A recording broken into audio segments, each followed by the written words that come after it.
When you think of the word capital city, you likely think of skyscrapers and a bustling city. However, what if I told you that there were capital cities that feel like small towns and are practically deserted? The following 10 capital cities combined are equivalent to barely 20% of the population of Phoenix, the capital of Arizona. So what's the story behind these tiny capitals? And why are some of them practically deserted? These are the 10 emptiest capital cities in the United States. Before we get into it, for some perspective, more well-known cities like Denver, Seattle, and Chicago have populations of 71,000, 734,000, and 2.7 million respectively.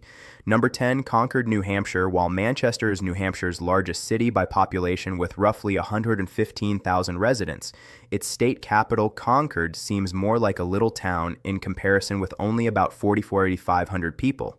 This means that out of New Hampshire's population of about 1.4 million people, only about 3% of New Hampshireites have made the capital their home.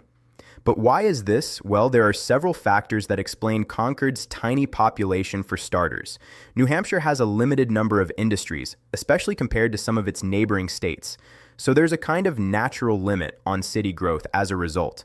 Additionally, New Hampshire is pretty rural overall, and people seek that out here. That means that people might be actively avoiding Concord in order to enjoy the ruralness of the state, as opposed to living in a city. Finally, a combination of geography and history also play a role in Concord's small population. Historically, major eastern cities like Boston, Providence, and New York City formed along the coast. Due to trade reasons, because of the presence of trade populations quickly grew in these cities. Concord, on the other hand, is situated about an hour from the closest main port, meaning that its inland location likely resulted in a slower growth throughout. History number 9, Jefferson City, Missouri, with a tiny population of only 42,528 and being smaller than 15 other cities in Missouri. Jefferson City was interestingly selected as the state capital of Missouri because of its location, specifically its central location in Missouri made it the top choice. However, despite its designation as the state capital, the city has seen slow growth since the late 1800s and has been a bit overly reliant on government expansion for growth. Some of this may be due to the fact that it has quickly become overshadowed by neighboring cities like St. Louis and Kansas City, for instance.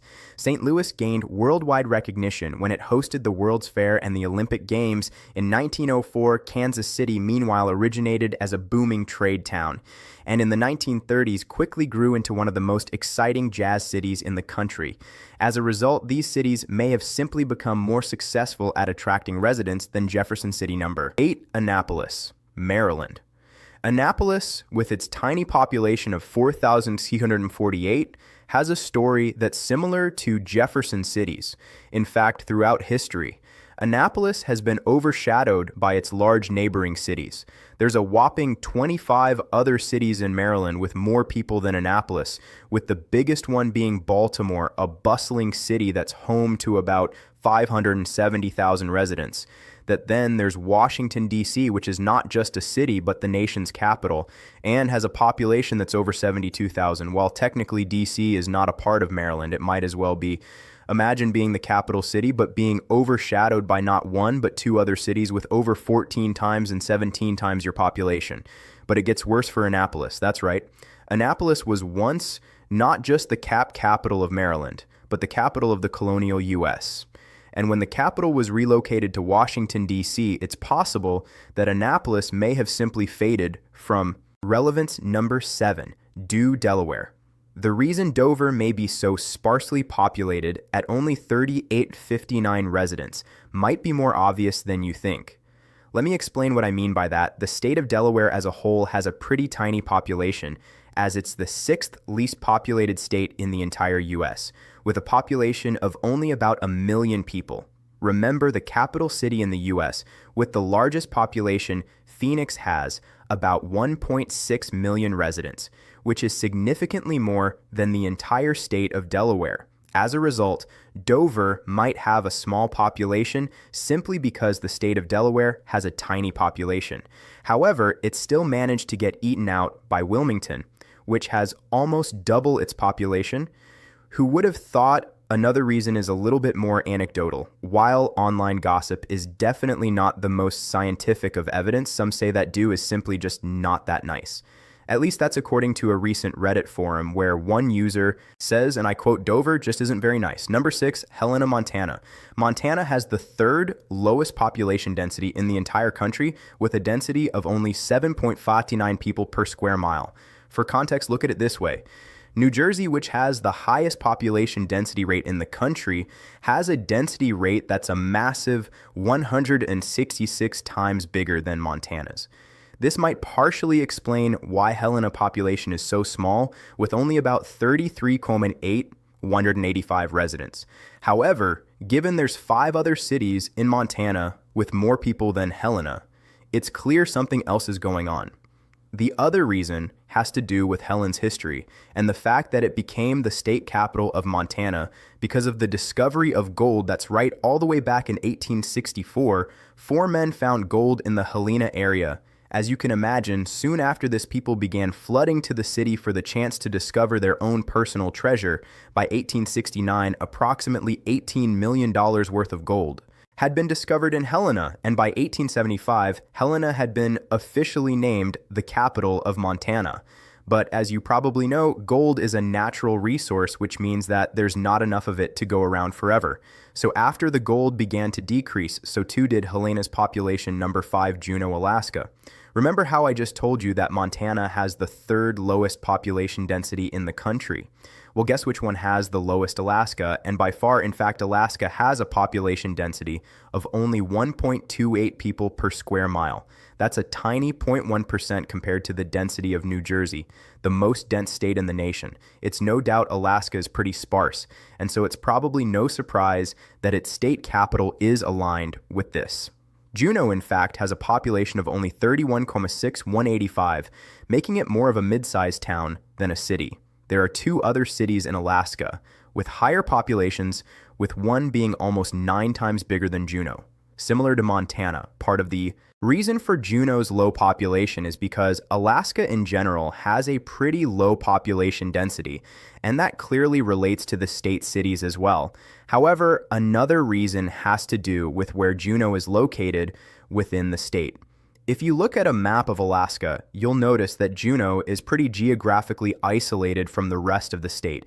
And in fact, it's actually only accessible by air or sea, that's right. There is no road that goes all the way to Juneau, and you have to take either a plane or a boat to get the rest of the way. Honestly, given all of this, I'm surprised there's even over 30,000 people living there. Number 4, Frankfort, Kentucky. Fun fact. Frankfort became the capital of Kentucky all the way back in 1792, right after Kentucky itself became a state. However, the city hasn't grown that much from its early history, and it has a present-day population of only 12,891. Additionally, there are 13 cities in Kentucky that are larger than Frankfort. While it's not 100% clear why Frankfort's population is so small, one reason might have to do with the fact that Frankfort wasn't as desirable a city as neighboring cities like Louisville and Lexington, for instance. Louisville's location on the Ohio River made it a major port and transportation hub, which attracted businesses and settlers and led to major growth. Similarly, Lexington's development as a major horse breeding and trading center gave it a big economic advantage over time. These differences in growth resulted in Frankfort getting overshadowed by Louisville and Lexington. However, by our standards, Frankfort has earned the title of state capital. For instance, its Capitol building went through not 1 but 2 fires, after which it had to be rebuilt. Following this, the Capitol building was rebuilt a 3rd time to accommodate the state's growing population. So Allen, the city, seems to be pretty unshakable, although given it had 2 fires, maybe it should. Move to Louisville, or Lexington. Number 3, Augusta, Maine, like we saw with Jefferson City. Augusta was chosen as the capital of Maine largely due to its geographical position. Specifically, it was chosen to be the capital due to its location in central Maine. We'll look at more of the reasoning behind that in a minute. But the city's location is the first factor that explains its tiny population of only a little over 19,000, as we've seen already. Ready coastal cities like Boston and New York City historically have grown faster compared to cities inland due to their being transportation and trade hubs. And Augusta is pretty far inland, meaning that it may just not have grown as fast. Not to mention, in general, it feels like those who live in coastal states prefer to live closer to the ocean rather than inland, for instance. There are 12 other cities in Maine that are larger than Augusta, and most of them are either on or closer to the ocean. Interestingly, though, Maine's first capital was actually on the ocean. That's right, its first capital was the city of Portland. This designation was made in 1820, shortly after Maine gained statehood. So why was the capital moved to Augusta? Well, the War of 1812 played a crucial role in this. Apparently, government officials were afraid that Portland would be too vulnerable as a city given its coastal location.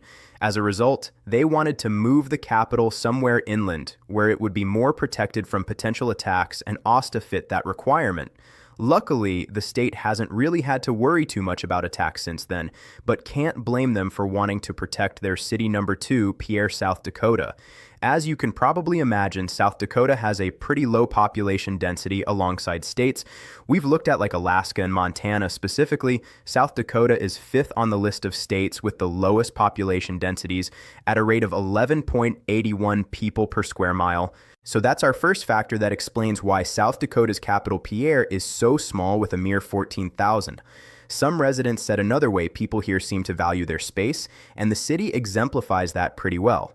Another reason for Pierre's small population is explained through good old-fashioned history. If you remember, the Dakota Territory was split into North Dakota and South Dakota in 1889. Prior to that, Bismarck had been the capital of the Dakota Territory and remained the capital of North Dakota. But what happened to South Dakota? Well, officials basically looked at a map of the state and pointed to the center of it. And voila, Pierre became the new state capital. Of course, it wasn't quite that simple, but in truth, officials did choose Pierre to be South Dakota's capital because of its central location, but not necessarily because of its ability to attract a lot of people for perspective. There are 8 other cities in South Dakota with a higher population, number 1, Montpelier, Vermont. I'll start this out by saying that Vermont isn't really home to any major cities. In fact, Vermont's largest city, Burlington, still has less than 45,000 people. But by comparison, Manila is practically a little speck on the map. That's right, the state capital of Vermont only has, drumroll please, 8,023 people. I think I've seen more people at the grocery store at noon on a Sunday. Also, there are a whopping 15 cities in Vermont that are bigger than Manila. Anyway, in other words, Montpelier is definitely more of a capital town than a capital city. But why is its population so small? Well, one factor is the lack of economic diversity here if it weren't for Montpelier being the state capital. It's not clear if there would even be any industry here that's seen in Montpelier's workforce, which is governed by, you guessed it, government. In fact, 30% of the workforce is in government, followed by 24% in the service industry, probably, to support those government workers, and 18% in fire insurance and real estate. Another key factor is that the capital has struggled with a housing shortage, with demand outpacing supply. Simply put, if there isn't enough housing in a city, people simply can't move there, and its population can't grow. Subscribe to our channel Earth Explorer Hub for more interesting facts around the Woolard.